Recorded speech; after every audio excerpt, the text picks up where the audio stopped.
Hey, this is Stacia, and I wanted to do something a little different and take you guys with me during my flashcard review session. This is also helpful for me because, um, well, I'm not sure if I should do this, but sometimes I like to put on my own chess videos while I'm driving, and I don't necessarily look at the screen, but it just reminds me of ideas and it makes my driving time more productive. Um, but yeah, anyway. What we're going to do here is go through my 5 latest flashcards and look at the ideas in each one. I usually make a flashcard when it's like a key move or a key idea that I'm learning that I haven't seen before. So this first one, this is a position I had at Parma. And the question is, what is the best move and why? If you'd like to pause your video and try, go ahead and do so now. I do recall that the best move is bishop d5. Now, this is a Frum's Gambit, so it's a pretty violent, tactical type opening. I'm pretty sure I played knight g6 in the game, which is fine, and he played knight g2. Um, Bishop e5, I saw during the game, but I didn't like it because it's the opening. I'm not castled. Do I really want to move this piece again? But if I recall, oh, plus I'm kind of setting it up to get hit by d4, you know what I mean? But if I recall, there's actually a line here where you play bishop e5, and if he tries to go c3 and d4, I can play knight c6. And when he goes d4, I can take it. So I think it's a trick. Because what you have to keep in mind too is that I am going to play knight g6, and my queen's going to come to f6, and I might be able to get some tricks there. So So I remember that this is the best move. I don't totally remember why. So let's look at the solution. So I put bishop e5, a tricky move. It's a tempo on the rook. Oh yeah, I kind of missed that. You know, it also stops because he clearly wants to play, bishop to b2 next. It stops that idea, and it's a tempo on the rook. So white is still slightly better after c3 or knight c3. Wow, and I didn't include the I have a trap line. um, so I'm going to probably make another flashcard that includes the whole line. But this is an interesting move, and I might get this position again. You never know. So I'm going to keep this idea fresh. Okay, next one. What is the refutation of my h4 rook sacrifice? Yeah, I played h4 in this game. I probably thought for over 10 minutes during a rapid game. Not recommended. And I definitely saw that he could take my rook here. So my idea was bishop takes h4, or I'm sorry, I played h4 now. Bishop takes, and my idea was h takes g3. And notice that once I play g takes h2, I'll be threatening bishop g3 checkmate. So this is my idea, but it's actually the computer found a nice way to refute it. So the problem here, and this actually worked in the game, which is funny. But sometimes you can play crazy stuff and the computer will laugh at it and play the best moves, but a human doesn't always sometimes a human gets rattled and sometimes a human just can't calculate quite as well as a computer. So I played h4. He did play bishop takes h8. I played pawn takes, and I think there he played like e3 or something, and I ended up playing knight takes h8. But the actual refutation is after h4, bishop takes rook, and after h takes g3, simply retreating the bishop back to b2, I think is a good move. And then when I take here on h2, which is kind of scary, I mean, that's a pretty strong pawn. I believe the computer just plays d3, creating an escape square for the king.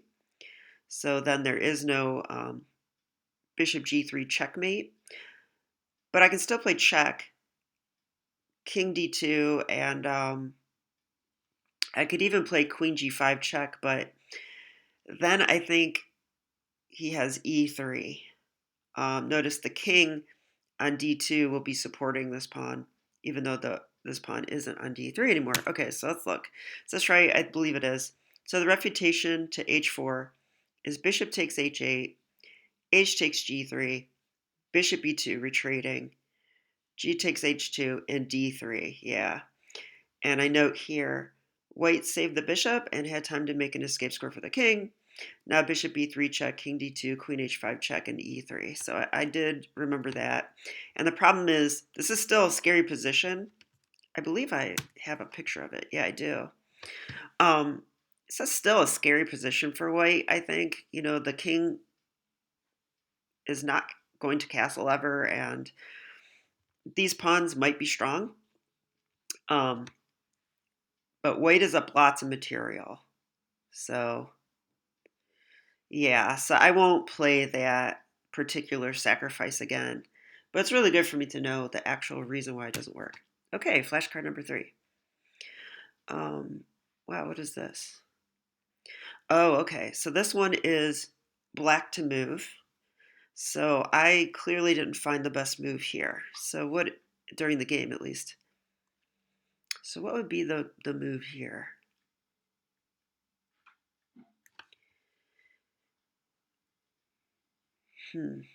G takes h2 is a candidate move. I mean, even just developing our candidate moves like knight c6 or knight g6. Oh, there's a win here. Queen f6. Queen f6, look. So I do recall that I saw this idea during the game, and I was kind of afraid that after queen f6, rook f1, I could take the rook in the corner, but I was scared I might get trapped after after c3. So I didn't go for that line. I wanted to play more dynamically. But queen f6 does win. Yeah, it's a fork. So it's simply a fork threatening queen f2 checkmate and threatening the rook in the corner. And so this was probably the correct way to go in the game. Okay, flashcard number 4.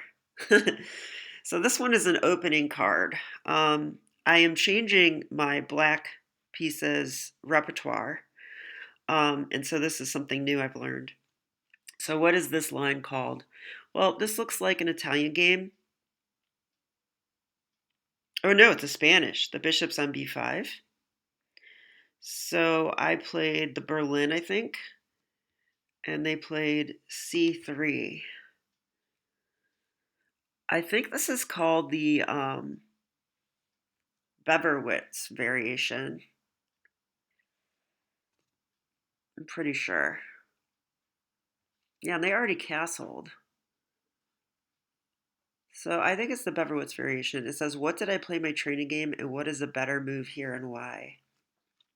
Okay, so I played a training game against the computer. Sometimes I do that to learn something about the openings.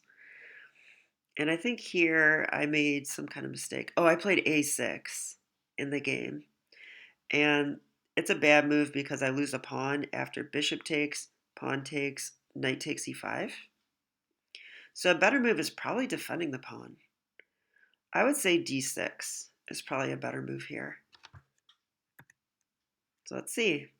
Oh, it's actually called the Zukertort Gambit, so I totally got that wrong. It's classical Zukertort Gambit, c3. I played a6, which drops the e-pawn. Computer says there's no compensation, and we can't play knight takes e4 because of queen e2. Oh, okay, I missed that. So it's like, it's a gambit, but you can't really take it because of queen e2, which would attack the knight.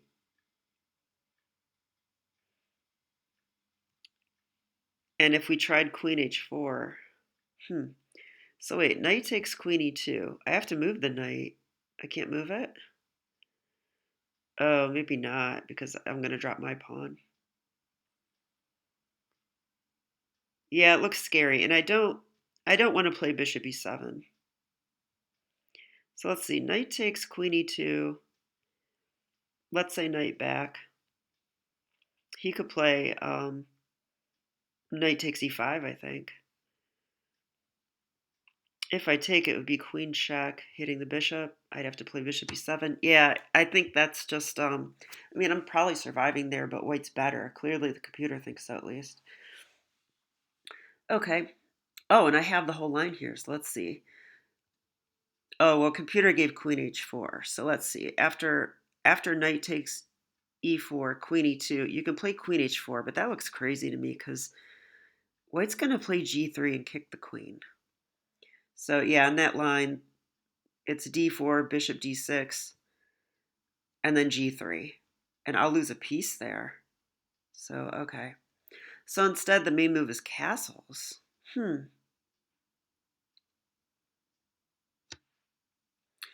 Castles.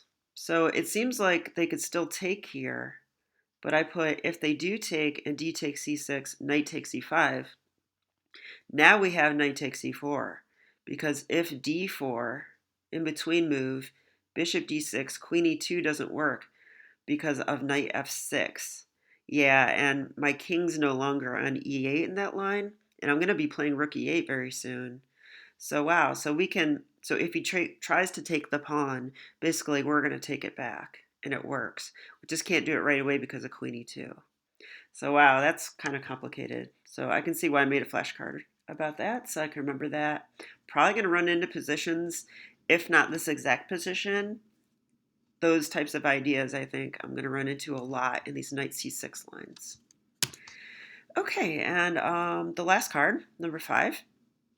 This is a training game that I played today, or actually yesterday. And it says here in my training game I played knight f4, inaccurate. Why is this a mistake and what's a better move? And I do recall that in the game I thought knight f4 might be okay because he would have to give up his dark square bishop for my knight. But this is actually good for white. So I misevaluated that. So I played knight f4, he took, and I get double pawns, but I think the real issue why this is bad is because without my pawn on e5, white can take the center with d4, and that also blocks out my bishop on a6. So I think that's why that's not such a good move. Also, h6 is a useful move. This is a rule that I made up, and I don't know if it's true. If any strong players are watching, let me know what you think. I often think that it's okay to play a move like h6 if it takes away the square from two pieces at one time. And the move h6 here, I have to admit, it's not something I'd want to play, but I think it's useful for 3 reasons. It takes away knight g5, it takes away bishop g5, this pin can be annoying, and it might be preparing a g5 push at some later stage in the game. So I think that's why h6 is correct. And yeah, here I put double pawns plus white gets d4 is okay despite losing the bishop here. Better move is h6, controls d5, maybe we'll play g5 someday. Other moves to come are c6 to prepare d5 and rook e8. Okay, and I put that because I know it's like I don't like to necessarily memorize moves or move orders, but I do like to try to understand the moves the computer wants to play and keep those as ideas. So that way when I'm trying to figure out my plans in my own game, I might, it might jump out at me like, oh, the computer played rook e8 here, and I might like realize why that's a good move or whatever during my games. So I don't know if that's a good way to do it, but that's how I do it. Anyway, I hope you enjoyed this little session. I'm going to go through the cards really quickly just to solidify the ideas in my head.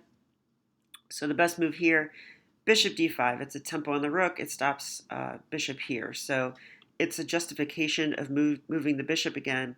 And like I said, sometimes we have knight c6 and knight takes d4 if they try to push. Okay, the refutation of h4 is to grab the material, retreat, and play d3. Okay, that creates an escape score for the king, and it prepares e3 in case of bishop check and queen g5 check. Okay, next one is here I missed a win with queen f6, which I actually saw, but again, misevaluated. So I have a lot of problems misevaluating positions. This is one of them. I should note, too, that a local master at Parma, Bill Wright, he's notorious for grab material, but he instantly said when we were analyzing the game that he would play queen f6 and grab the rook. he said black has compensation, but he just thought it was the correct way to play. And the computer totally agrees. And what is this line called? This is the Zukertort Gambit, okay? So offering up the e-pawn, but it's poisoned currently because of queen e2. So the best move here is castles. This prepares knight takes e4. And we're allowing bishop takes, but if bishop takes, pawn takes, knight takes e5, I will play knight takes e4, and after queen e2, play knight f6, and I have rook e8 coming. So that position would be a fine way to continue. And the last one, knight f4 was actually incorrect because after bishop takes, the issue is that I won't have a pawn on e5 anymore, and white will be playing d4. So there you go. I hope you enjoyed the video, and have a great day.